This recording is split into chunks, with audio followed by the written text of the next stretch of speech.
আমার প্রাণপ্রিয় শ্রদ্ধেয় শিক্ষক ডক্টর স্যারকে দলমত নির্বিশেষে এই দেশের মানুষ এবং এই স্কুলের ছাত্রছাত্রী শিক্ষক সহ সকলের তাকে অন্তঃস্থল থেকে মুসলমান হিসাবে সাহায্য সহযোগিতা করা।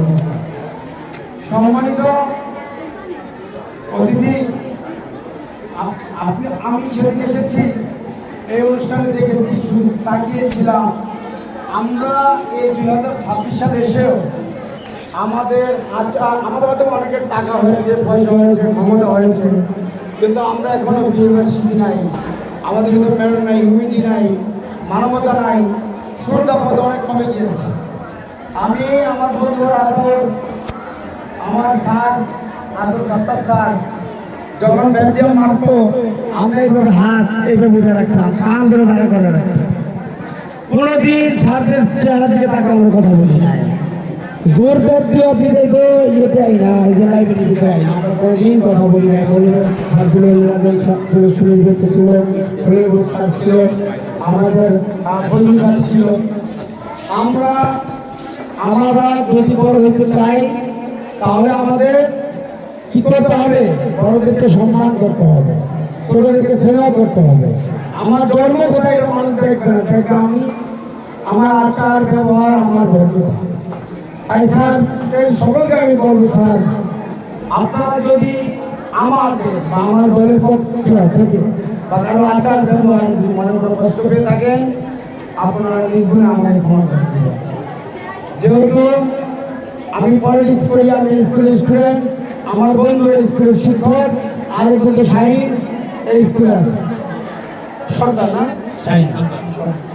আবার আমি প্রবাসী মধ্যবিত্ত ফ্যামিলির সন্তান, আমার বাবা একজন কৃষক, আমি ফিল্ডওয়ার পেশা। তো আমি প্রবাসী দিয়েছি জীবন জীবিকার জন্য। সেখানে গিয়ে দেশ ও জাতির কল্যাণে কি পলিটিক্স, সেই পলিটিক্স করতাম, যেটা আমার শখ ছিল। এই সময় দিয়ে আমি ছাত্রদের প্রেসিডেন্ট ছিলাম, 1948 টাকা ছাত্রদলের অনলাইন সেক্রেটারি ছিলাম।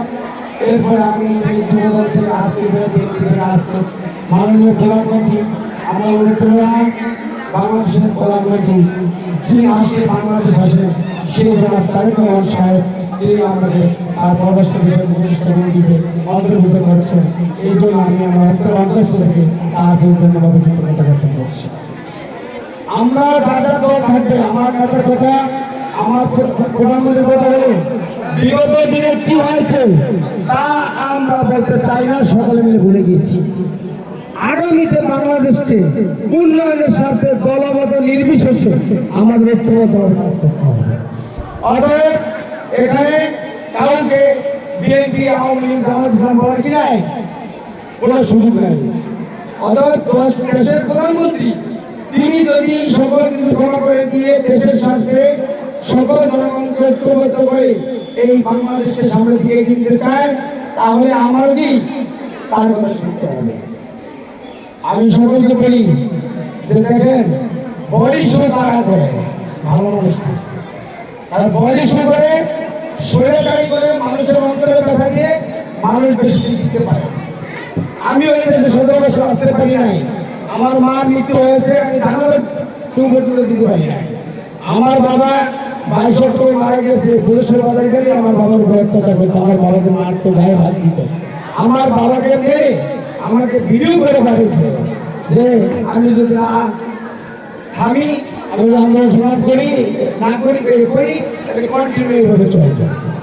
তারপর আমার বাবা বলছে আমাকে মেরে ফেলুক, তারপর তুমি দেশের সাথে কি করো, তুমি তোমার কাজ করো। কেন? কারণ যখন আপনাদের স্বাধীনতা যুদ্ধের সময় এই প্রবাসীরা কি করেছে, এই পাকিস্তানের বিপক্ষে প্রবাসী জনগণ গঠন করেছে।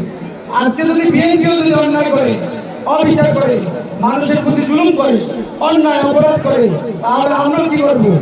আবার এই দলের অন্যায়ের বিরুদ্ধে আমরা কথা বলবো। কারণ আমরা মেট পাই বিএনপি, আমরা বাংলাদেশ, সবার আগে কি আমাদের দেশ, এরপরে কি আমাদের দল, এরপরে আমরা। অতএব স্যার আপনাকে বলি,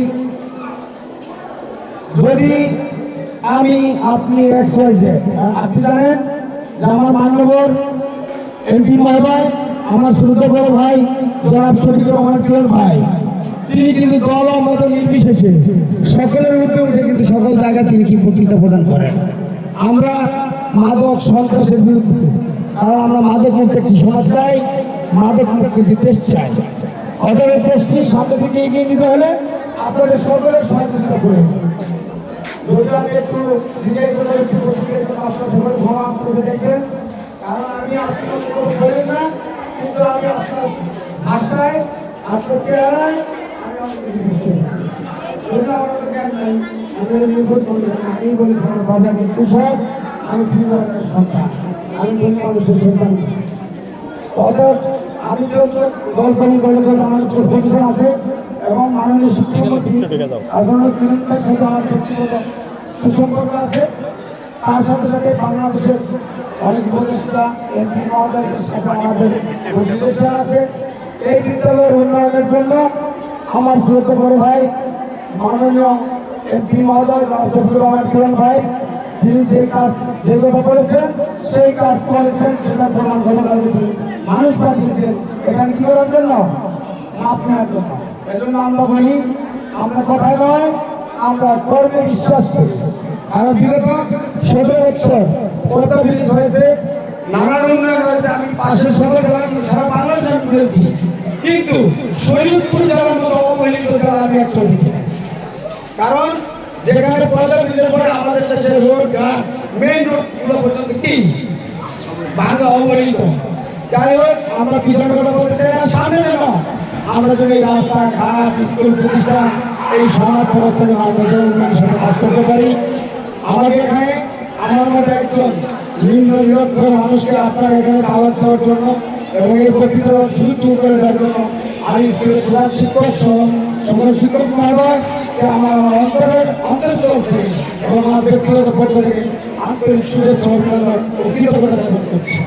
আমি আজকে গর্ব বোধ করছি এই বিদ্যালয়ে আমি পড়াশোনা করেছি। পড়াশোনা করার পরে বিগত দিনে অনেক ক্রীড়া অনুষ্ঠানে আমিও অনেক পুরস্কার এখান থেকে নিয়েছি, সাইকেল খেলায়, দৌড়ে। আজকে আমি পুরস্কার দিতে এসে আমি নিজেকে মনে করছি। ধন্যবাদ, আপনারা সকলে ভালো থাকবেন। আমাকে যদি কোনো ভুল ত্রুটি বা অন্যায় কথা বলে থাকি, যদি আমার আচার ব্যবহারে কেউ যদি কোনো কষ্ট পেয়ে থাকে, আপনাদের নিজ গুণ আমাকে ক্ষমা করে দেবেন। আমার যদি কোনো ভুল করি আমাকে আপনাদের সন্তান হিসাবে ভাই হিসাবে আমাকে বলবেন, আমি নেক্সট টাইম সেই ভুল করবো না। আপনারা সকলে ভালো থাকবেন। আল্লাহ হাফেজ। বাংলাদেশ জিন্দাবাদ। আসসালামু আলাইকুম।